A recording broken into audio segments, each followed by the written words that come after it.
Hi good morning. ఈరోజు మనం క్లాస్లో ముఖ్యంగా చాలామంది అభ్యర్థులు అడుగుతుంది ఏంటంటే ఎస్జిటి తెలంగాణ ప్రాంతంలో ఎస్జిటి యొక్క సిలబస్ పైన పాపం క్లారిటీ కావాలని అడిగారు. కాబట్టి ఎస్జిటి రాస్తున్నటువంటి అభ్యర్థి సిలబస్ మీద క్లారిటీ ఇవ్వడం కోసం అసలు ఎలాంటి మార్పులు అనేవి సిలబస్లో వచ్చాయి అన్న అంశంతో ఈరోజు మీ ముందుకు వచ్చాను. ముఖ్యంగా ఈ వీడియోని మొదటి నుంచి చివరి వరకు చూడండి. నచ్చితే లైక్ చేయండి, మీ ఫ్రెండ్స్ అందరికి కూడా షేర్ చేయండి అమ్మా. ఎందుకంటే నా స్టూడెంట్స్ చాలామంది ఇంతకుముందు ఈ మధ్య కాలంలో తెలంగాణ ప్రాంతంలో వివిధ ప్రాంతాల్లో నేను క్లాసెస్ చెప్పడం అనేది జరిగింది. కాబట్టి ఈ పూర్వ విద్యార్థులకు కూడా ఇది చాలా ముఖ్యమైనటువంటి అంశం. మరి సిలబస్లో తీసుకున్నట్లయితే 6 అంశాలు మనకి మెన్షన్ చేయడం అనేది జరిగింది సార్. పూర్తిగా మన సిలబస్ని గమనించినట్లయితే ఎస్జిటి తెలంగాణ ప్రాంతానికి చెందినటువంటి ఎస్జిటిలో 6 అంశాలు అనేవి మనకి ఇవ్వడం జరిగింది సార్. ఏంటా 6 అంశాలంటే భాషా నిర్వచనాలు, అదేవిధంగా భాషోత్పత్తి వాదాలు, అంటే ఫస్ట్ లెసన్లోనే భాషా నిర్వచనాలు ఉన్నాయి, భాషోత్పత్తి వాదాలు ఉన్నాయి. నెక్స్ట్ అలాగే భాషా కుటుంబాలు అని అన్నాడు. కాబట్టి అభ్యర్థి మొదటి టాపిక్లో తీసుకున్నట్లయితే చక్కగా ముందు భాషా నిర్వచనాల్ని చదువుకోవాలి. సుమారుగా మనకు Telangana first year academic book తీసుకున్నట్లయితే ఫస్ట్ ఇయర్ అకాడమిక్ బుక్ చూడండి, ఇది తెలంగాణకు సంబంధించినటువంటి ఫస్ట్ ఇయర్ అకాడమిక్ బుక్. ఈ ఫస్ట్ ఇయర్ అకాడమిక్ బుక్లో ముఖ్యంగా మనకి తీసుకున్నట్లయితే ఇందులో భాషా నిర్వచనాలు అనేవి ఉంటాయి.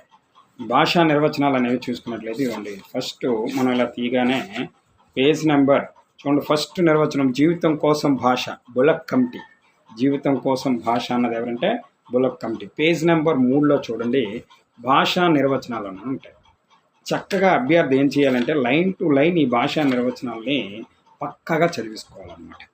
అలాగే నెక్స్ట్ భాషోత్పత్తి వాదాలు ఆ పక్కన అంటే పేజ్ నెంబర్ 3 నుంచి పేజ్ నెంబర్ జస్ట్ 8 వరకు ఉన్నది చక్కగా ముందు నీట్గా ఈ ఫస్ట్ ఇయర్లో ఉన్నదాన్ని నీట్గా చదివేసుకోవాలి.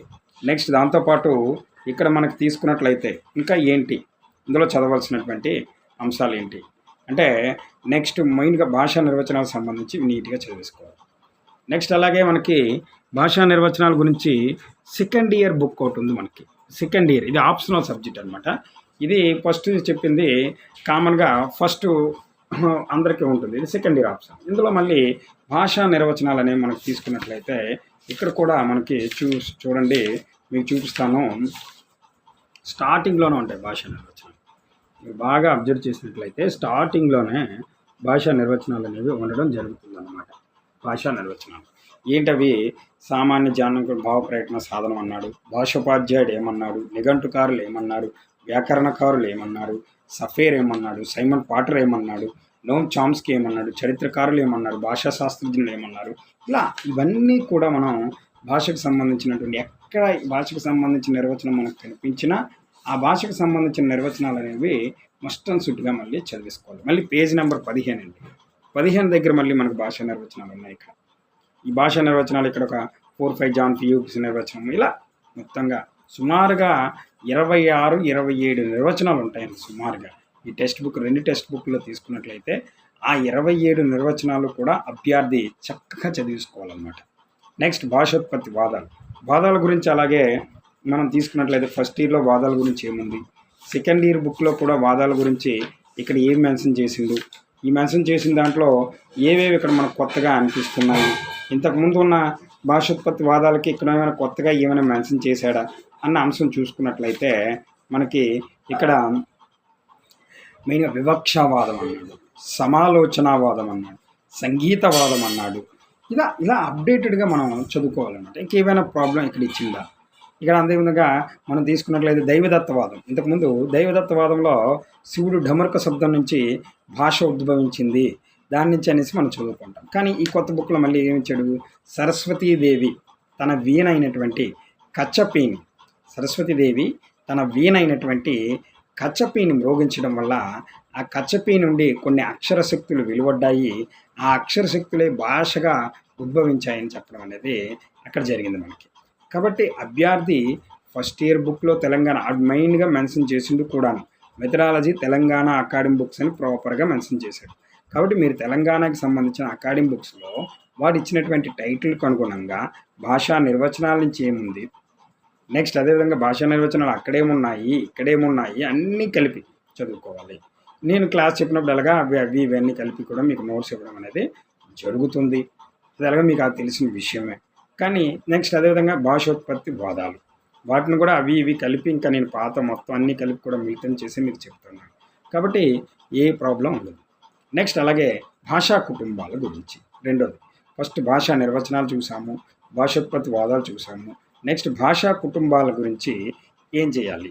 భాషా కుటుంబాల గురించి తీసుకున్నట్లయితే మెయిన్గా మనకి భాషా కుటుంబాలు చూడండి, ఫస్ట్ ఇయర్ బుక్లో కూడా మన దేశంలో ఉన్నటువంటి భాషా కుటుంబాలు అనేవి భారతదేశంలో బహుభాషీయత అనేది ఉంది. భారతదేశంలో బహుభాషీయత అనేది ఉంది. ఇది పేజ్ నెంబర్ 12. ఇందులో ఇవి లైన్ టు లైన్ చదివేయాలి. ఇక్కడ మన భారతదేశంలో ఉన్న భాషా కుటుంబాలు 4 ప్రధాన భాషలు: ఇండో యూరోపియన్ భాషా కుటుంబం, సీనో టిబెటన్ భాషా కుటుంబం, అలాగే ఆస్ట్రో ఏషియాటిక్ భాషా కుటుంబము, ద్రావిడ భాషా కుటుంబం. ఇవి మనం చక్కగా నీట్గా చదివేసుకోవాలన్నమాట.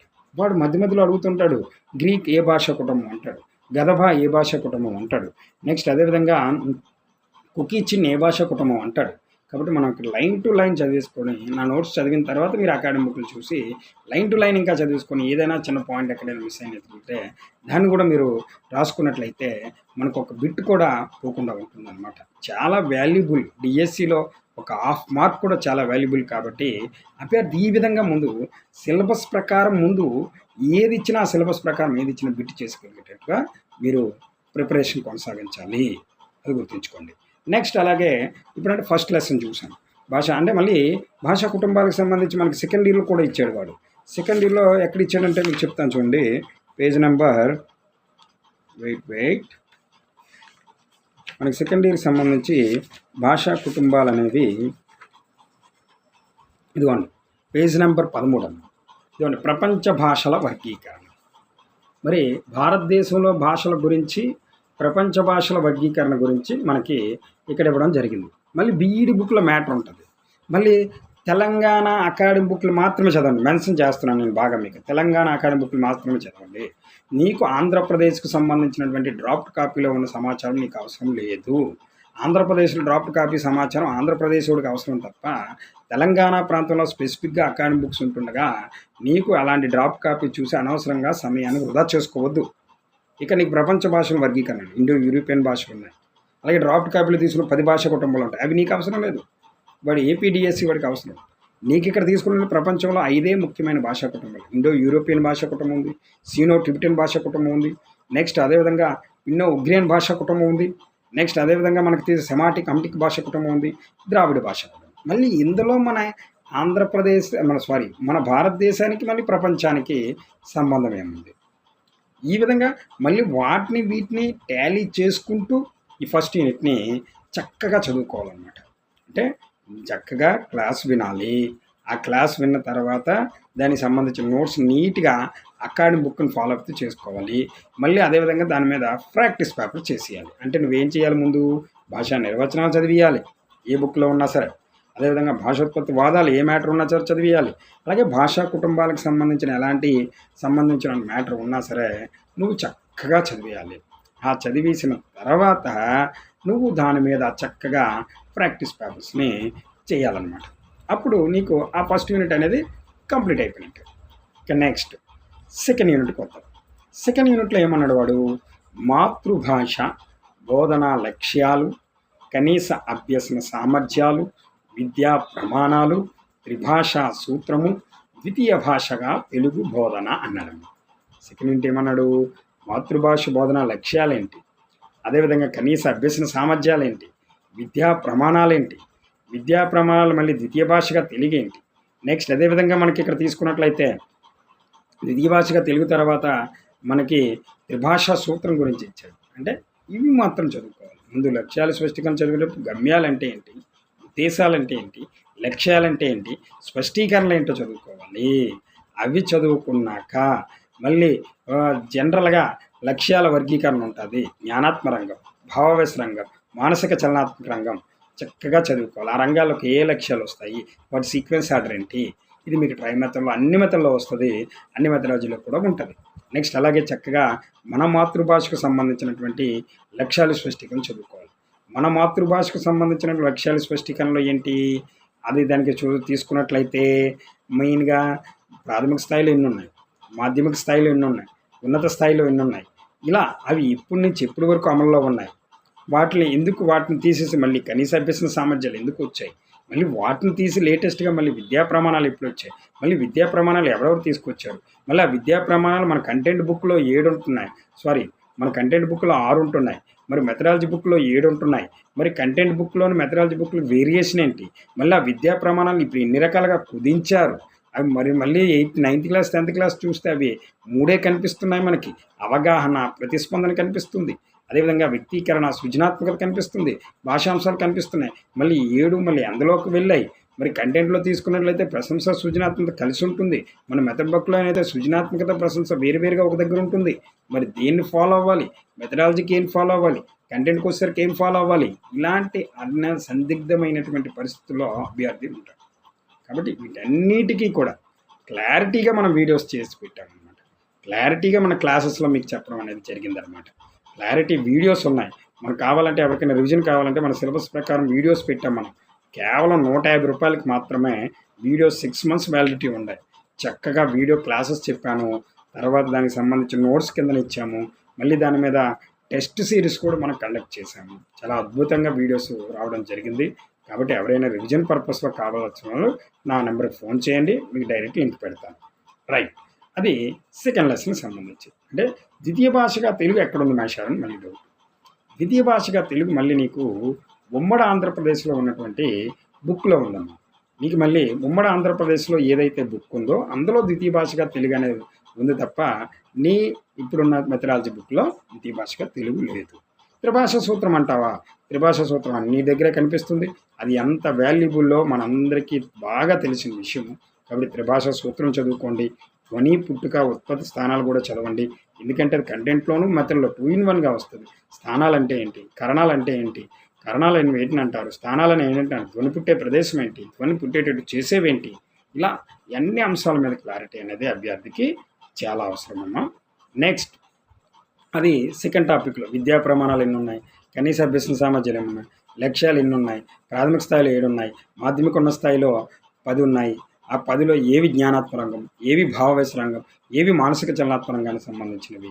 మరి ఇవన్నీ ఉంటుండగా విద్యా ప్రమాణాలు ఎందుకు వచ్చాయి, విద్యా ప్రమాణాలకు అభ్యసన సూచికలు ఏవే ఉంటాయి, సృజనాత్మకతని, స్వీరచని ఎలా వేరియేషన్ చేసుకోవాలి, పదజాలాన్ని ఎలా ఐడెంటిఫై చేయాలి, భాషాంశాలు ఎలా పక్కాగా చెప్తున్నాను.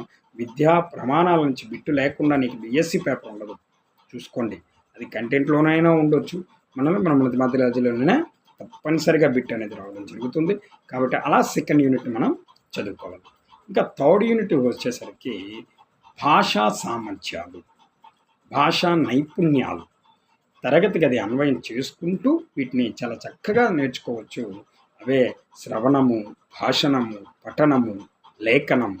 వీటిని చాలా చక్కగా మనం అభ్యసించాలి. శ్రవణం అంటే ఏంటి, అక్కడ వచ్చినటువంటి ముఖ్యాంశం ఏంటి, ఫస్ట్ ఇయర్లో ఏ అంశాలు ఇచ్చాడు, సెకండ్ ఇయర్లో ఏ అంశాలు ఇచ్చాడు, ఇప్పుడు కార్ల్ రోజర్స్ ఏమన్నాడు, మరి అదేవిధంగా మనకు తీసుకున్నట్లయితే మెయిన్గా వాక్కుకున్న శక్తి వాడి కత్తికి లేదన్నవాడు, అది మరి ఏ బుక్లో ఉంది. వాక్ భూషణమే భూషణం అంటాడు భర్తృహరి, మరి అది ఏ బుక్లో ఉంది. ఇలా అవన్నీ ఈ ఫస్ట్ ఇయర్ సెకండ్ ఇయర్ బుక్లో ఉన్నవే, భాషా సామర్థ్యాలు అనే టాపిక్లో ఉన్నవే. అవన్నీ తీయాలి, అవన్నీ తీసి చదువుకోవాలి లైన్గా నీట్గా. భాషణాన్ని ఎలా పెంపొందిస్తాం, శ్రవణాన్ని ఎలా పెంపొందిస్తాం, పెంపొందించే మార్గం ఏంటి, దాన్ని ఎలా డెవలప్ చేయాలి, పఠనంలో రకాలు ఏంటి, మెయిన్గా పఠనంలో రకాలు ఏంటేంటి, ఎక్కడ దేని అంశం ఆధారంగా దేనిగా మౌనపట్నాన్ని పెంపొందించే విధానం ఏంటి, బాహ్యపట్నం వల్ల ఉపయోగం ఏంటి, క్షుణ్ణపట్నానికి డెఫినేషన్స్ ఏమైనా ఉన్నాయా, నాష్ ఏమన్నాడు, బేకన్ ఏమన్నాడు, ఇలా అన్ని అంశాల మీద. ఉత్తమ లేఖనానికి ఉండవలసిన లక్షణం ఏంటి, లక్షణాన్ని పెంపొందించే మార్గాలు ఏమున్నాయి, దుష్ట లేఖనాన్ని ఇంటి పనిగా ఇవ్వచ్చా, ఇవ్వకూడదా, ఇలా ప్రతి అంశాల మీద కూడా క్షుణ్ణంగా పరిశీలన చేసుకోవాలి. ఇలా దానికి నేను ఇచ్చిన నోట్స్ ప్రామాణికం అని చెప్తాను ప్రతి అభ్యర్థికి కూడా. తర్వాత చక్కగా ఈ 2 బుక్లో ఉన్నటువంటి భాషా సామర్థ్యాలు అయితేనేమి, చూడండి ఇక్కడ మనం భాషా సామర్థ్యాలు అనే లెసను మీకు సెకండ్ ఇయర్ బుక్లో ఎన్నోది ఉందో చెప్తాను మీకు. భాషా సామర్థ్యాలు ఇది 157 పేజీ నుంచి 200 పేజీ వరకు ఉందండి. భాషా సామర్థ్యాలు, అభివృద్ధి అనేసి అవన్నీ చక్కగా చదివేసుకోవాలి. నెక్స్ట్ అదేవిధంగా ఫస్ట్ ఇయర్లో కూడా భాషా సామర్థ్యాలు అనేవి ఉంటాయి. ఫస్ట్ ఇయర్లో మరి మీకు ఎన్నో యూనిట్ అనేది చెప్తాను చూడండి. ప్రాథమిక స్థాయిలో భాషా నైపుణ్యాల అభివృద్ధి అని 77 పేజీ నుంచి 104 పేజీ వరకు ఉంది. అది లైన్ టు లైన్ చదివేసుకోవాలి. భాషణానికి ప్రాణం వంటిది ఏంటి, భాషాబోధం దేంతో ప్రారంభించాలి, ఇలాంటి అనేక ముఖ్యమైనటువంటి అంశాలను అభ్యర్థి దృష్టిలో పెట్టుకుంటూ అభ్యాసం అనేది కొనసాగించాలి. ఇది థర్డ్ లెసన్. ఇంకా ఫోర్త్ లెసన్ ఏమన్నాడు, ప్రణాళిక రచన, వనరుల వినియోగం. ప్రణాళిక రచనలో ముఖ్యంగా మనకి ప్రణాళికలు ఏవే ఉన్నాయి, ప్రణాళికలకు సంబంధించి స్టేట్మెంట్స్ ఎక్కడున్నాయి, మళ్ళీ ప్రణాళికకు సంబంధించినటువంటి స్టేట్మెంట్స్ మనకి సెకండ్ ఇయర్ బుక్లో ఉంటాయి సార్. సెకండ్ ఇయర్లో 201 పేజీలో ఇచ్చినవాడు. సెకండ్ ఇయర్ 200 చూపిస్తాను మీకు.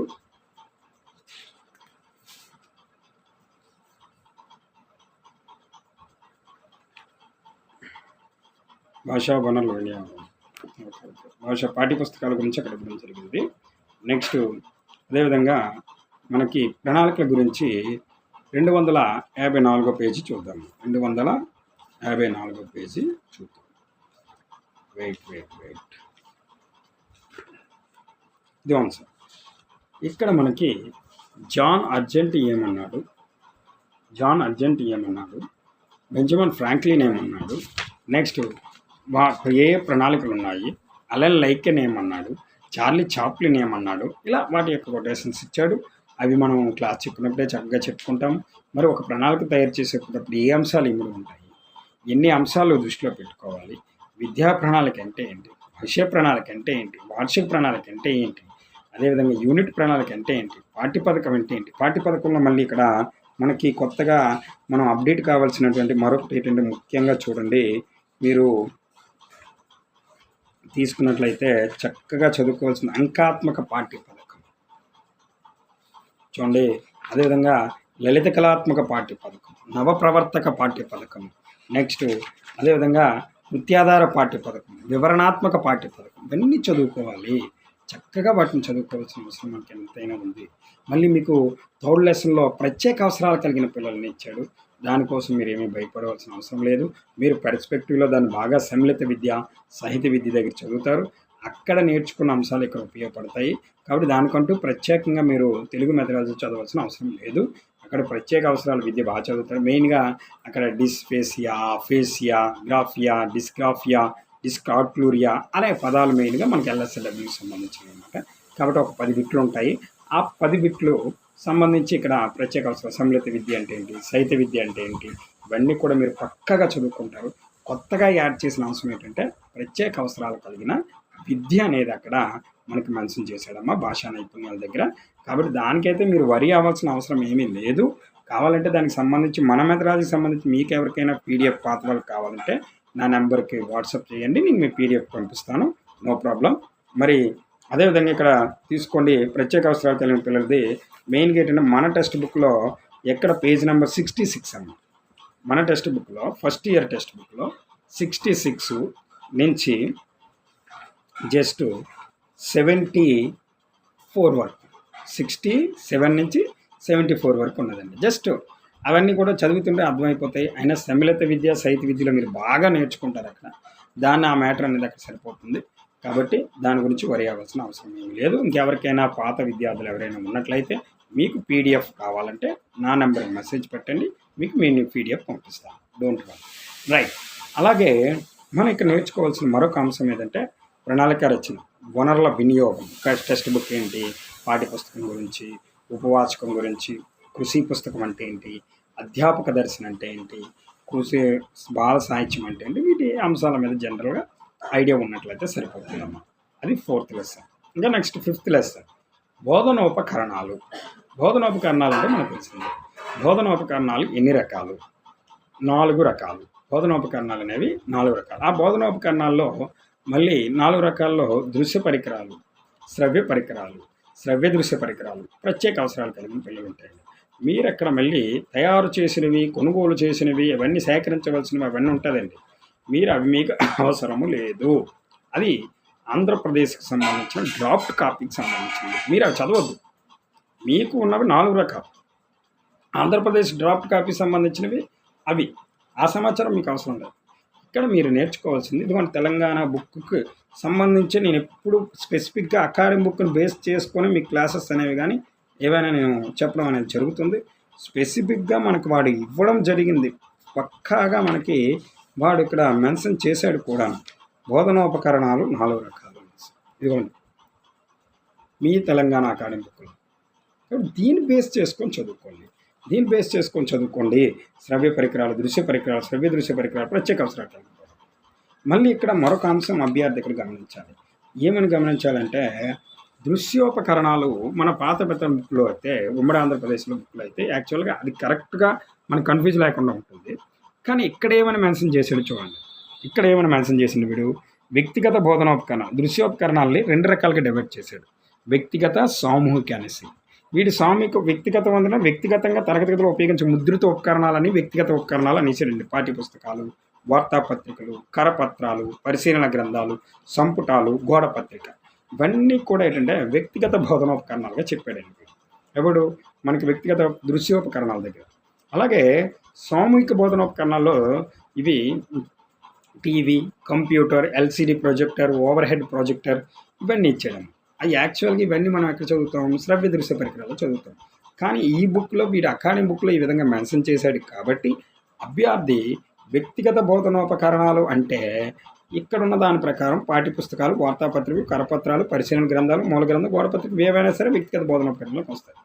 అలాగే సామూహిక బోధనోపకరణం ఏది అంటే నువ్వు ఏదైతే శ్రవ్య దృశ్య పరికరాలను చదువుకున్నావో అవి ఇక్కడ సామూహిక బోధనోపకరణాల కింద వస్తాయి. కాబట్టి అభ్యర్థి ఆ విధంగా వాటిని ఐడెంటిఫై చేయాలన్నమాట.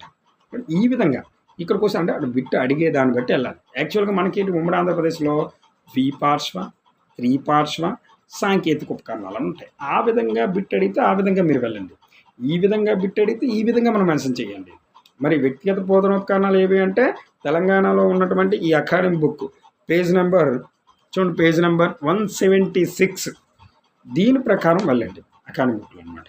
ఆ విధంగా మనం చదువుకోవాలన్నమాట.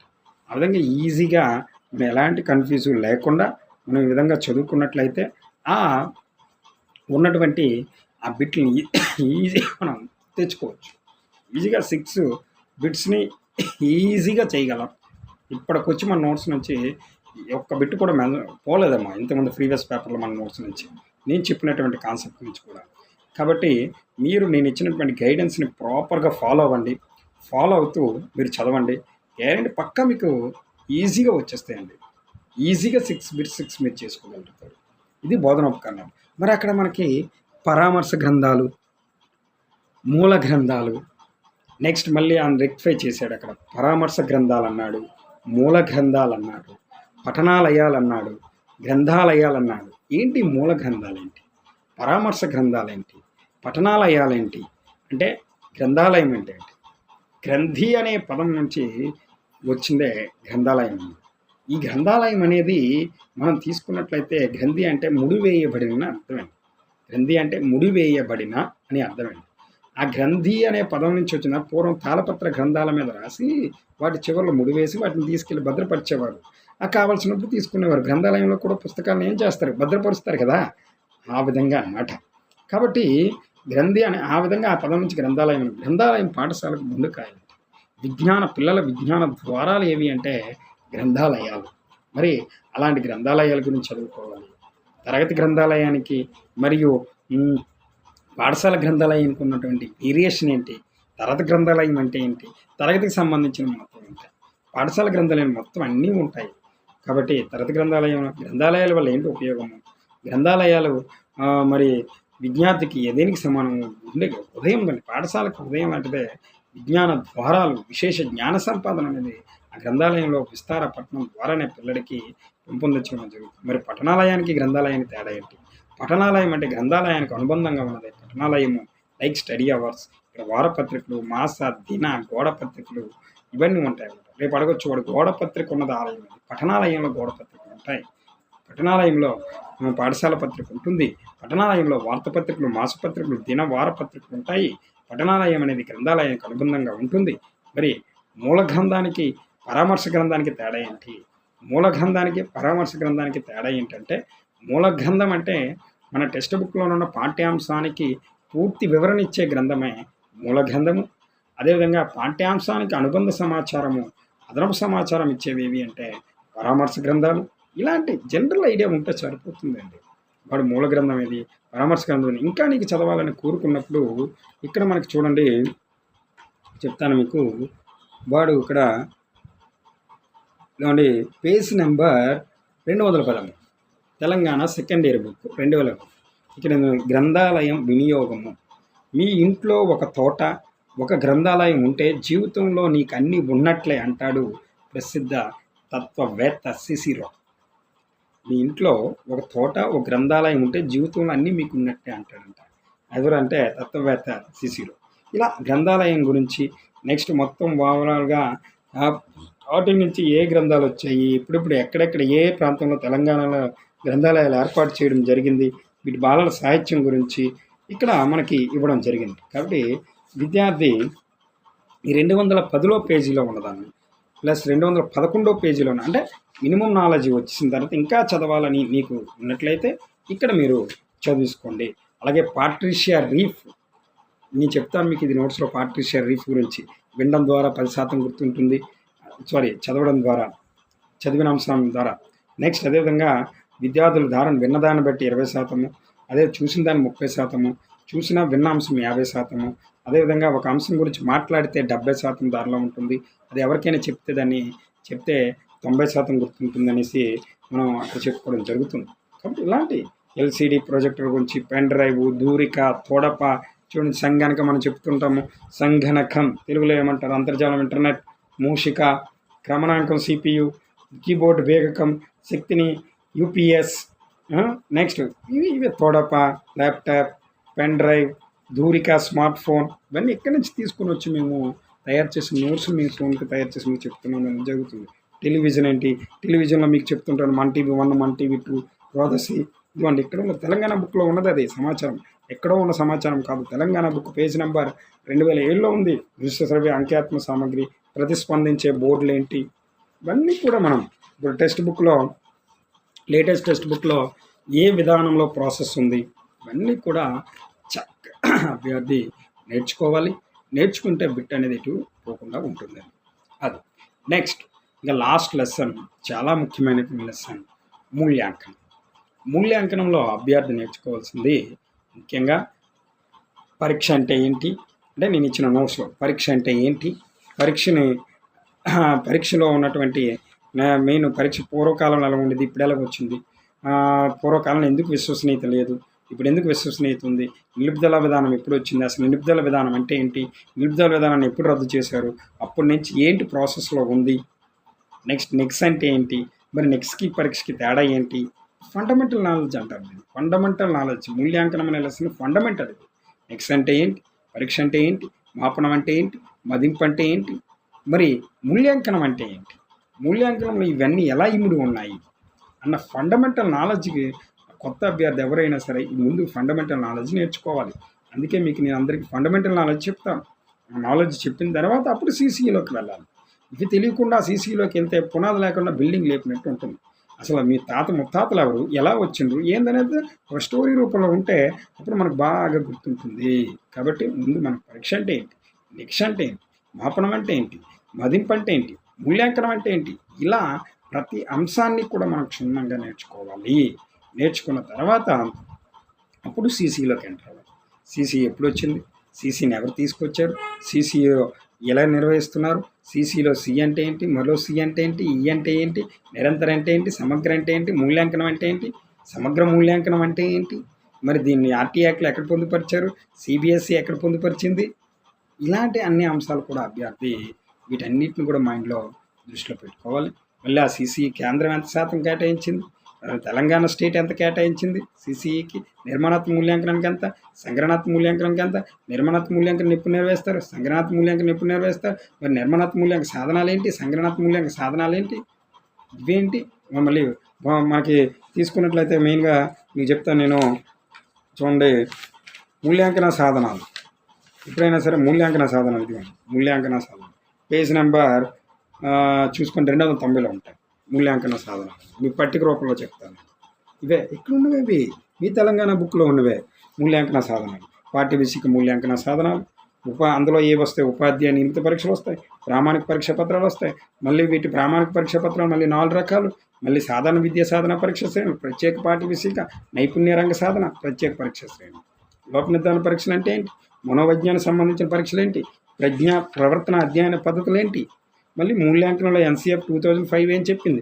RT Act 2009 ఏం చెప్పింది? పిల్లల శారీరక, మానసిక, సాంఘిక ఉద్వేగ వికాసాలకు అనుగుణంగా పాఠశాల అభ్యసన అనుభవాలు కల్పించాలి అన్నది ఎవరు అంటే RT Act 2009. అదేవిధంగా మూల్యాంకనం అంటే విద్యా లక్ష్యాల సాధనే తప్ప మార్కులు గ్రేడింగ్ కాదంటది NCF 2005. ఈ 2 స్టేట్మెంట్లు చాలా ఇంపార్టెంట్ ఇక్కడ. మళ్ళీ అలాగే మూల్యాంకనం భావన, మదింపు వచ్చింది. స్వీయ మదింపు అంటే ఏంటి? తోటి పిల్లలతో మదింపు అంటే ఏంటి? జట్టు మదింపు అంటే ఏంటి? అభ్యసన కొరకు మదింపు అంటే ఏంటి? అభ్యసన యొక్క మదింపు అంటే ఏంటి? ఈ మూల్యాంకన సాధనాలు ఏవేవి ఉన్నాయి? ఇవన్నీ పిల్లలు భాగస్వామ్య ప్రతిస్పందనలు ఎందులోకి వస్తాయి? దానికి ఎన్ని మార్కులు కేటాయిస్తారు? రాతాంశాలకు ఎన్ని మార్కులు? ప్రాజెక్ట్ పనులకు ఎన్ని మార్కులు? లఘు పరీక్షకు ఎన్ని మార్కులు? ఇలా ప్రతి అంశాన్ని కూడా పిల్లలు గమనించాలి. పోర్ట్ఫోలియో ఎందులోకి వస్తుంది? దస్త్రం అంటే దస్త్రానికి ఆంగ్ల పదం ఏంటి? మరి పోర్ట్ఫోలియో దస్త్రం ఒకటేనా? సంఘటన రచన అనెక్డోటల్ రికార్డు ఒకటేనా? మరి ఇలా విద్యార్థి భాషణ సామర్థ్యాన్ని తెలియజేసేది ఏది? మళ్ళీ గ్రేడింగ్ ఏంటి? సంగ్రహాత్మక మూల్యాంకనం ఏ సామర్థ్యాల ఆధారంగా చేస్తారు? మరి అవగాహన ప్రతిస్పందనకి ఎన్ని మార్కులు కేటాయిస్తారు? మరి అదేవిధంగా మనకి 1 to 5 సంబంధించినటువంటి భారత పట్టిక ఏంది? 1 to 5 సంబంధించినటువంటి భారత పట్టిక చూడండి.